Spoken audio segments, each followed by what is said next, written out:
Picture this. You were planning a beautiful day, but the project manager, who usually spends the day moving Jira tickets from in progress to blocked for reasons nobody understands, sprints to your desk. There is a minor data leak. Apparently, a Jira account in the Berlin office found out that they could view the CEO's payroll details just by changing the user ID in the URL. You look at the code and see a glorious 5 years old if user.isAdmin sitting at the top of the payroll service. It's beautiful in its simplicity and terrifying in its incompetence. You realize that admin in this system is anyone who can log in and hasn't forgot their password 3 times in a row.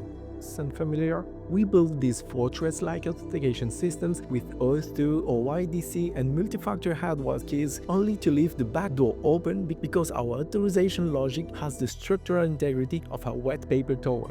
We treat authorization like an afterthought, something we just fix with interceptor later. Well, later is currently calling you from the legal department meeting and they don't look happy. My name is Sergio and I spend way too much time thinking about why backend systems fails in the most predictable way possible. This is the second video in my backend and security playlist. In the last one, we handled the who are you of the authentication. Today, we're tackling the what are you actually allowed to touch of granular authorization. If you ever looked at a nested if-else chain and thought, this is fine, I would just add one more condition for the regional manager, you are the reason I have gray hair. If you're tired of security logic leaking into your business service, like a cracked pipe, hit subscribe and check out the rest of the playlist. Let's see if we can build something that doesn't make the security auditor cry.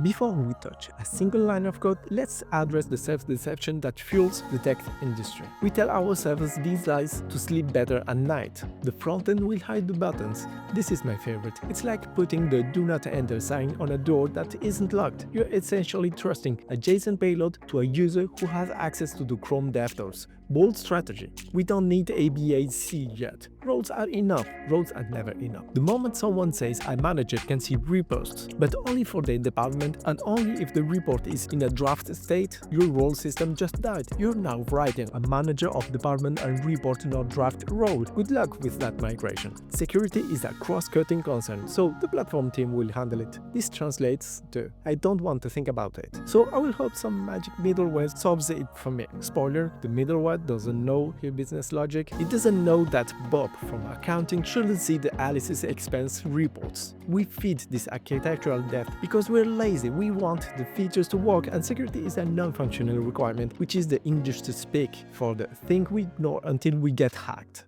In this phase, we treat authorization like a validation check. It's scattered everywhere, duplicated and impossible to test.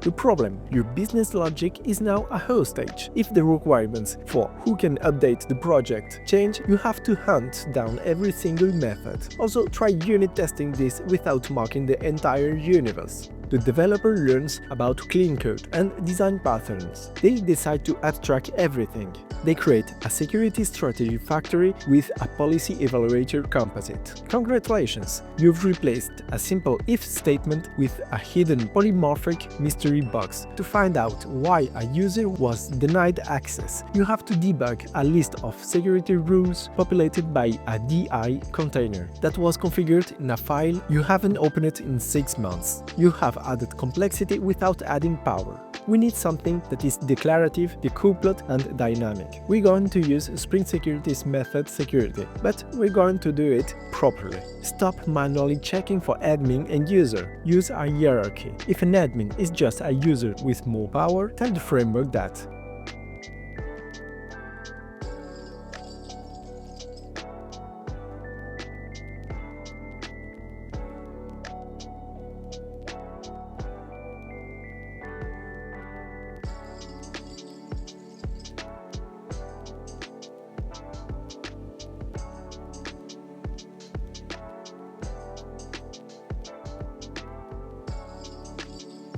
Now let's handle the owner problem. Instead of hardcoding logic, we use simple expression language. This keeps the service clean. But what if the logic is too complex for a one-liner? What if we need to check a database or an external API? That's where the PermissionEvaluator comes in. We're going to create a beam that handles the "can this person do X or Y?" This is a professional way to handle domain-specific authorization.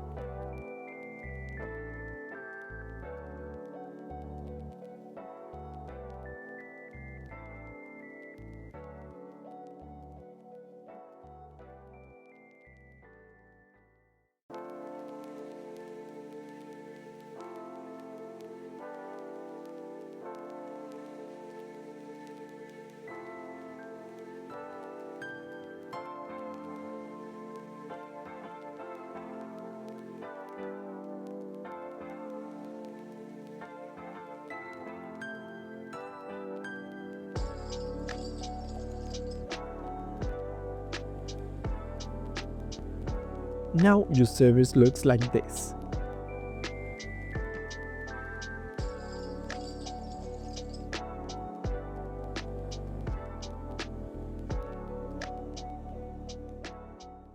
Why do we keep failing at this? It's the code programming. We see a tutorial that uses pre-authorized as RoleAdmin and we assume that's the peak of security. We don't want to think about the edge cases because the edge cases are hard and they don't look good on a sprint demo. We also suffer from the analysis paralysis. We know the if statements are bad, but we are afraid that implementing a PermissionEvaluator is too much work for a simple feature, so we compromise. And 6 months later, the compromise is the foundation of a system that's impossible to maintain. The goal isn't to use the coolest tool, it's to ensure that the code you write today doesn't become the security headlines of tomorrow.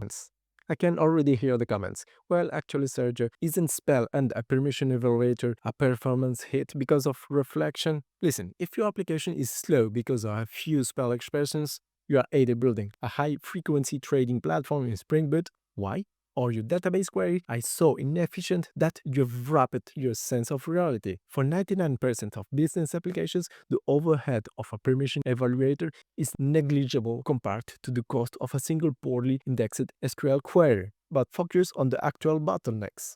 If you want to fix your mess tomorrow, do this. Audit your controllers. If you see if statements checking user IDs or roles, move them. Implement a role hierarchy. It takes 5 minutes and deletes 30% of your redundant pre-authorized strings. Use PermissionEvaluator for domain logic. Decouple. Is this the owner? From can I save this to PostgreSQL? Stop hardcoding string constants. Create a permissions class. Typing this is better than this. Ask me how I know. Authorization is the art of saying no gracefully. If your code says yes too often, you are not a developer, you are an accomplice. Go look at the most critical services. If it's protected by a single role check, you have work to do. Now go and delete some code you don't need. And see you in the next video. Bye!